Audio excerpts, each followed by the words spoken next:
जो गवर्नमेंट का नोटिस निकला है विश्रामगंज में कि ये लोग हमारे एडीसी एरिया को लेना चाह रहे हैं, वो भी इल्लीगली।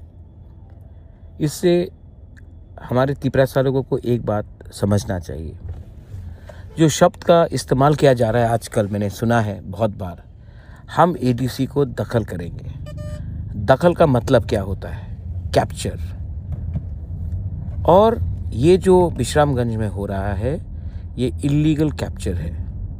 ये लोग हमारा 6 शेड्यूल एडीसी को ख़त्म करके बंद करना चाहते हैं, जिसके लिए श्यामाचरण त्रिपुरा, द्रव कुमार यांग, नागेंद्र जमातिया, बीके रांखोल ने पूरा ज़िंदगी फाइट किया और इतने साल के बाद एडीसी मिला। आज यही लोग हमारा एडीसी और 6 शेड्यूल को छीनकर हमें मजबूर करना चाह रहे हैं।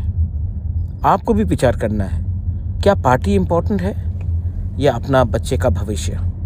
क्या पार्टी इम्पोर्टेंट है या टीटीएडीसी? अगर आपको लगता है कि हम सिर्फ पार्टी करेंगे और अपने बच्चे का भविष्य के बारे और अपना अधिकार के बारे बात नहीं करेंगे, तो आप जाकर आपको जो मर्जी आता है आप कीजिए। लेकिन प्रद्योत विक्रम माणिक्य, जिसको आप बोबागरा भी बोलते हैं कभी कभी, वो 1 इंच ज़मीन भी इल्लीगली एडीसी से बाहर जाने नहीं देगा। ये मेरा फुल एंड फाइनल कमिटमेंट है। अब आप विचार कीजिए, पार्टी करना है या जाति के बारे सोचना है।